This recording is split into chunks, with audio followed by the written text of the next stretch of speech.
your name on it.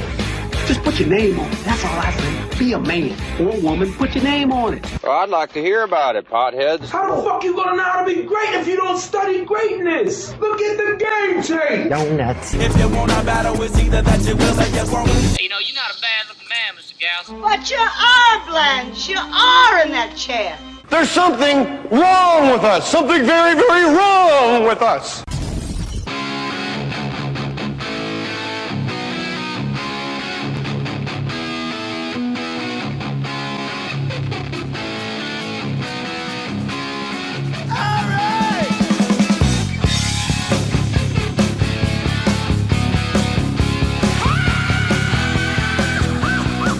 Hey everybody, check this out. If you want to get something from Amazon, go to jmohr.com and we get a kickback on the show. That's how we pay for Angie's t-shirt habit. This is from James Francia. I hope I'm pronouncing that right, James. JJ, just hit up the Amazon link on your website to buy my smoking hot biologist nerd wife a book called The National Audubon Society Field Guide to the Southwestern States, Arizona, New Mexico, Nevada, Utah, parentheses, Audubon Field Guide. Nerds! And a new iPad case from my sister, whose 3-year-old busted their last iPad. Love to see you next time you're up in the Bay Area. Sometime, since it's only a few minutes away from my house. Keep up the great work and screw anyone who complains about you only having 6 impressions. They are comedy gold. That's from James Francia. Let me tell you something, friends. I don't have only 6 impressions. I have like 7.5. So you could take that right under the arches, people. Go to jmohr.com, click the Amazon link, do some shopping. If you're going to Amazon anyway, go to jmohr.com, and then we can pay for I got nothing. Just do it. It'll be good. Clear the cookies, and mostly just enjoy the podcast. And I really enjoy your guys' feedback on Twitter and on iTunes. It means the world to me. I love you, and listen up. This will be good. I promise. With the holidays almost here, you don't have time to go to the post office. Traffic, parking. It'll be packed with everyone mailing holiday gifts and packages. So do what I do. I use stamps.com. You guys, this is the easiest thing in the world. Get on board. They're a great sponsor. Reward them by using it. I'm telling you, you can avoid the hassle of going to the post office during the holiday season. Everything you can do at the post office, you can do right from your desk. Buy and print official U.S. postage using your own computer and printer. Print postage for any letter or package the instant you need it. Then let your mail person pick it up. It's easy. It's convenient. I use stamps.com. You should too. Right now, get the special offer when you use my last name, Mohr, M-O-H-R. It's a no-risk trial plus a $110 bonus offer. That includes a digital scale and up to $55 free postage. Don't wait. Go to stamps.com before you do anything else. Click on the microphone at the top of the home page and type in Mohr, M-O-H-R. That's stamps.com. Enter Mohr, M-O-H-R. Now, as I'm reading that, Otto, all I can imagine is George telling me to blow everybody in the building because it would take less time. Well, it's a commercial read. It was good. Good. You're Otto of Otto and George fame. Maybe George will show up later, but there's more, like, you're more fascinating than, like, an inanimate object. That's got to be hard to be, I guess puppet act is a layman's term. Well, yeah, a boat act. That's what comedians called me when I started. A prop act, you know, they put me down. But now you've ascended into like this legendary status. You're like Sasquatch. Like your name comes up. Everyone has an Otto story. There's more sightings of me. Yeah, I guess so, because, you know, if you're around long enough, they call you a legend, I guess. No, that's not, no way think, you know. I don't think it's because you're around a long time. I just think it's what you do is so upper 1% of. First of all, for people listening, at Otto and George, AOTTOGEORGE, at Otto and George, and ottoandgeorge.com. I think what makes you, this will be like the actor studio of Otto Peterson. I think what makes you so separate from the rest of us, and the reason just regular guys... Poverty. Gary Goldman was here a while ago, and he had a lot of poverty stories. Does he? Yeah. Okay. Like, do I want avocado? Well, you think I got that kind of money? Really? But what Jew separates with no money? Weird. Yeah. How'd that work out? What separates you from the rest of us is you never wavered. You started like you're the dirtiest guy that probably any of us know. Would you agree? Do you know anyone dirtier than you? I say fuck. Who doesn't? I mean, the MC says cunt in the first 3 seconds of his show now, so it's good. The shock thing to audiences want that. The question was what? The question is, do you know of other comics that are dirtier than you?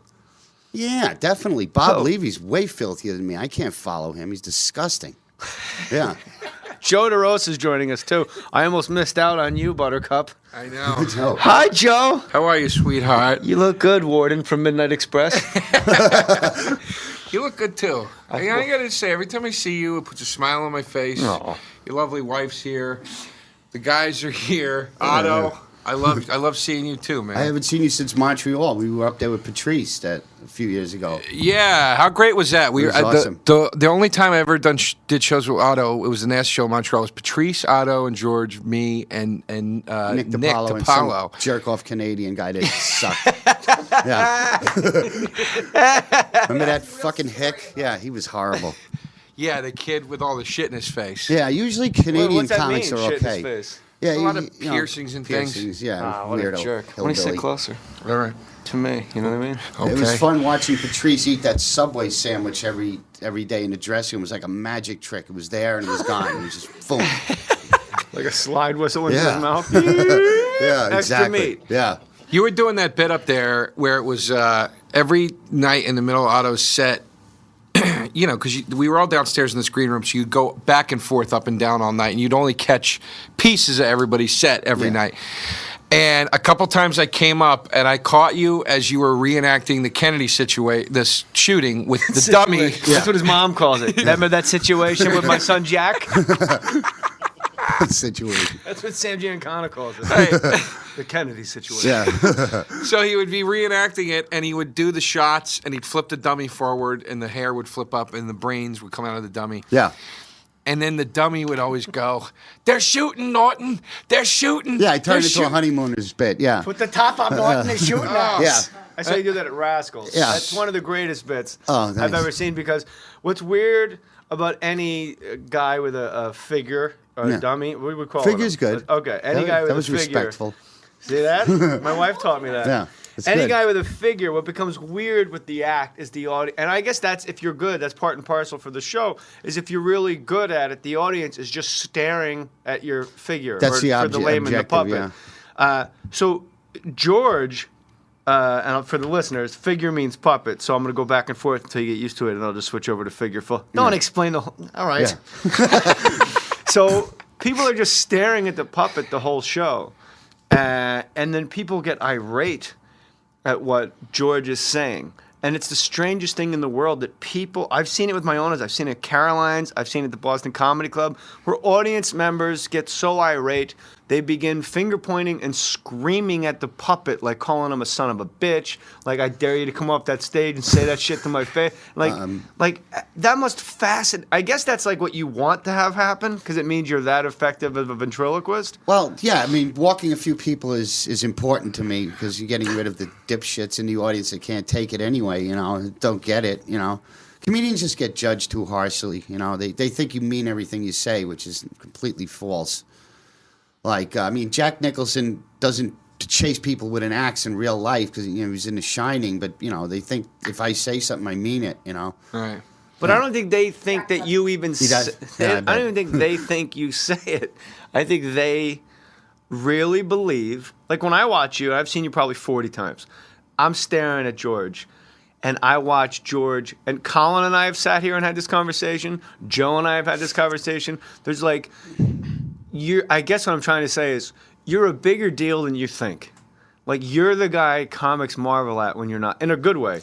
Like, when you're not around, we sit around going, how does he do it?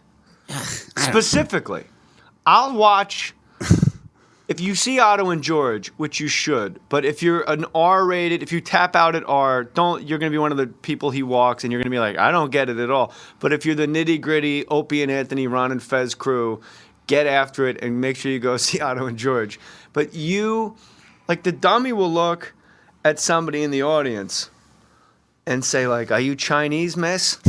And then what Colin and I were like fascinated about was like no one thinks about the math and the work that you have to do, Otto. Like no one realizes scanning the audience. Yeah, for the you have to Chinaman in you the have to front row. you have to see the person. And then Colin and I got fascinated with how much time goes by before Otto sees the Chinese lady in the third row, and then that time where the dummy just slowly turns his head over and acts like he recognizes her. Yeah. Is it different every night?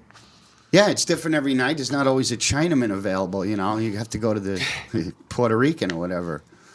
Yeah, it's different, sure. But is it right away? I mean, if there is someone in the front row, right when you see them, do you just have the figure look over and start talking to them? Second. Or do you know, like, I'm going to save that for later because I'm kind of cooking with crowd work is weird because it's hard to go back into your act after you get a big laugh from working the crowd. It's almost like you can't follow your own act, and then you have to just stick with crowd work. So I try not to do. But as far as being dirty, I did that just so the comics would put me on early in the showcase clubs in the beginning.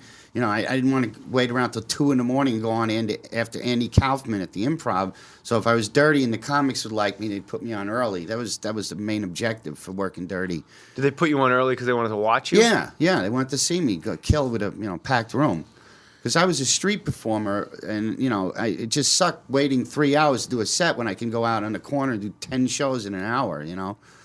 Your photos on Twitter that you just put up like a month ago were incredible because it's like the 70s. Yeah. And you look like freaking Sal from Dog Day Afternoon. You got like a weird hat. You got the long hair and like the hangdog look. And it's funny, like even then, you should check out at Otto and George on Twitter because the photos that Otto shares with you guys, like how often do you see like a photo of someone doing a show from like 75? I mean, it's so incredible. To see New York. New York was cool then. Times Square was great. 42nd Street was awesome. Yeah, Double features. Going to the movies 9 a.m. in the morning, playing hooky. It's great. When did you start doing ventriloquism? Were you a kid? Yeah, I'm about 7. And what was it like? Edgar Bergen? Like what? Paul Winchell. You ever heard of him? No. Jerry Mahoney and Knucklehead. He had a TV show. He was great. He did the voice of Scrubbing Bubbles, that TV commercial. Yeah. Paul Winchell. What else did he do? The voice of one of the Winnie the Pooh guys. He was great. Was he Tigger? He might have been Tigger the Tiger. Yeah. Yeah, because that guy was. That's the bubble guy. Yeah, right. At Joe DeRosa Comedy. Yes. Is that your Twitter address? Yeah, that is my Twitter. I remember they had to put comedy. In your case, they should put comedy in quotes. Oh, come on. No, I just had to do something. I know. Some people have gotten that one a few times. Jay Larson comedy, Joe DeRosa comedy. Well, because Joe DeRosa was taken. Well, go tell the guy to get lost. There's another Joe DeRosa in comedy or in... No, just in life. Oh. There are many. Yeah. There are many. So I had to put... But that was also the name of my website, so I just kept it. Because JoeDeRosa.com was taken for a wedding... Oh, that's some wedding cocksucker. Really? So yeah. what did you use instead? A Joe DeRosa comedy. Oh, okay. So then I made it my Twitter handle, so you make it all, it's my email, you make it all universal. It's like an iCloud for Joe DeRosa. Yeah, exactly. It's kind of like, that's the default website. Like if jmohr.com was taken when it's jmohrlive.com. Like Bobby Kelly still, it's Bobby Kelly Live. Bobby Kelly Live. Bobby Kelly Comedy. Jay Larson Comedy. Yeah, but what else do you do? You get Matt Frost to call some, guy in Chicago sitting in your domain name to knock him loose. That's right. You got to get somebody in there to crack heads. Today, I want to call back to something you were talking about with Otto earlier, when Jay was talking about the dummy. It's a figure, Joe. That's like the N-word to Sorry, them. I'm sorry. To them. The figure having the mind of its own. Yeah. 2 things about this. One thing, he doesn't. It's a figure. Yeah. But the appearance that it does, the funniest thing that I've ever seen you do, for me personally, I mean, that's made me laugh the hardest, and I've told this story a million fucking times, was you were Caroline's, and there's this like 300-pound Italian guy in a sport coat sitting stage right.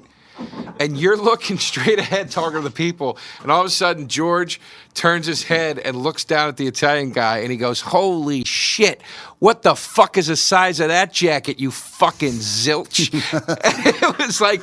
It was like knives